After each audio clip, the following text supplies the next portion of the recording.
मेरी माताएं, बहनें, बच्चों, पुलिस प्रशासन के लोग, देखो हम भी 2 घंटे लेट है। 4:30 बजे का टाइम भैंस का है, आप इन्हें जबरदस्ती बैठा रहे। फिक्र तो इनको है? कोई बात नहीं भाई, 20 मिनट हो लेट, क्योंकि पूरा तंग हो जाते हैं ना पशु भी। सुबह 4 बजे का निकल आया और फिर वो तंग हो जाता है पशु भी। हमारी बहनों को पता, सबको, अम्मा को, क्योंकि 2 मीटिंग में दिक्कत होती है। 2 मीटिंग हो तो वंशा भी बहुत जल्दी में, यहाँ पे 2 घंटे लेट। लेकिन फिर भी बहुत बड़ी संख्या में यहाँ पे लोग हैं, इंतजार कर रहे। ये धन्यवाद है। और अब एक चीज जरूर समझ में आ गई हमारे कि मीटिंग वो 4 बजे के आसपास मीटिंग रखते हैं पूरे साउथ में।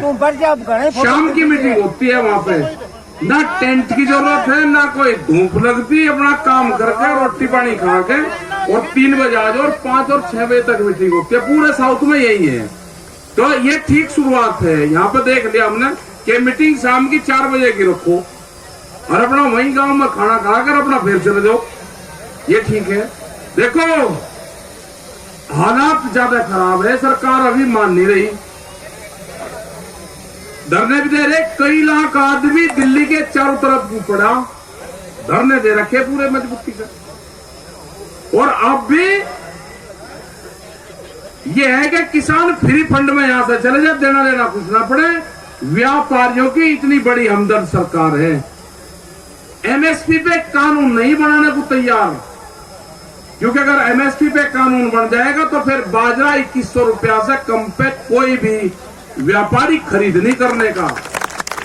तो राजस्थान पे यहाँ पर रोक रहे ना, अगर राजस्थान का किसान यहाँ पे बाजरा लेकर हरियाणा में आ रहा तो उसको बॉर्डर पर रोकते हैं और कहते हैं कि ये गलत कर रहा, व्यापारी खरीद कर रहा और ये यहाँ पे बेचेगा। क्योंकि रोला रुका है, यहाँ पे कुछ रेट ठीक मिल जाते थे, राजस्थान में नहीं मिलते। तो अगर किसान बेचने की कोशिश कर रहा तो नहीं बिक रहा। जब कानून बन जाएगा तो पूरे देश में जो भारत सरकार का मिनिमम सपोर्ट प्राइस है वो देश के किसान को मिलेगा। हमने मंगवाया कल, अब की बार सर्दी में ऐसा ही रहा, मैं बाजरा ही खाता हूं सर्दी में। मैंने कल कहा किसी के वहां, भाई सुबह उन्हें फोन कर दिया, भाई बाजरे की रोटी चाहिए मुझे। वो आटा जाए, आटा मिला 65 रुपया किलो, किसान का बिक रहा 11 रुपये किलो। ये हालात है। अगर मॉल में से हम ले लेंगे दिल्ली के तो 120 से 160 रुपया किलो बाजरे के आटे का रेट है। कोई किसी रेट में बेचो, किसान को लाभ नहीं मिलना चाहिए। वे जो कंज्यूमर है, हम भी कंज्यूमर है, खरीदते हैं बहुत सी चीजें। ये भी देश में तय होगा कि मिनिमम रेट ये है, मैक्सिमम रेट देश में क्या होगा, कौन सी कमेटी इसको तय करेगी कि कितने में खरीद के आप कितने में बेचोगे। ये भी तो देश में तय होना चाहिए। इन्होंने शहर के लोग भी मार दिए 120, 130, 160 रुपए किलो तक, 45 रुपए किलो, 65 रुपए किलो, कोई रेट नहीं है। पशु की खल 300 रुपया बढ़ गया पिछला 15 दिन में, 8-10 दिन में 300 रुपया एक बोरी पे बढ़ गए, 300 रुपया। कहां से दूध पी लेगा भाई आदमी, कैसे पशु का काम कर लेगा? क्योंकि इनका मकसद है कि बाहर से दूध मंगा रहे हैं। पशु जो पालक किसान है वो भी बर्बाद होगा, किसान भी बर्बाद होगा। टर्की जैसा एक देश, उसमें एक भी पशु नहीं रहा। ये हालात यहां पे भी पैदा होंगी। देश की किसान की जमीन जाएगी सारी कॉन्ट्रैक्ट फार्मिंग पे, किसान को कर्जा देंगे। ये कह रहे कि कर्जा ले लो, ठेके पर जमीन दे दो, खेती कंपनियां करेगी। जो किसान यहाँ पे गांव में रह के खेती करता है उसको घाटा होता है, जो बाहर की कंपनी आएगी वो खेती करेगी, उसको फायदा कौन होगा, वो फार्मूला कौन सा होगा, उस मास्टर से हमको भी मिलना है भाई। सबको तलाश है उसकी, उसको कहां से फायदा होगा। पिछले 3 महीने से किसान दिल्ली में बैठा हुआ है, इनके दिमाग खराब है अभी भारत सरकार के। उन्होंने कहा कि किसान 2 महीने में अपने आप चला जाएगा। किसान 2 महीने में नहीं जाने का, किसान अपनी फसल काट के किसान कलकत्ते की तरफ को अपने ट्रैक्टर लेकर चलेगा, कलकत्ते की तरफ को। अगला टारगेट किसान का, जो भी ट्रैक्टर कलकत्ते जाना होगा, 15 आदमी एक ट्रैक्टर और 1 महीना चाहिएगा, 1 महीना। इस देश की दशा बदलेगी, दशा। कलकत्ते के लोग अलग होंगे, दिल्ली के लोग अलग होंगे, इनका राह उठाए बिना वापसी नहीं आना।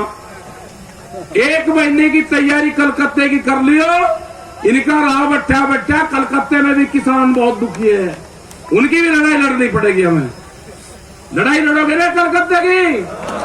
हाँ, बंगाल की लड़ाई लड़नी पड़ेगी। अपना ट्रैक्टर, बढ़िया ट्रॉली, मच्छरदानी, काट पिड्डी, 15 आदमी 1 महीना, और इनका राह बैठा वोट आठ की नहीं बात करनी। वहां का किसान दिक्कत में है, समझ गए ना सारी बात? हाँ समझ गए, बस ठीक है। इनका राह बिल्कुल बैठाए बिना घर नहीं आना।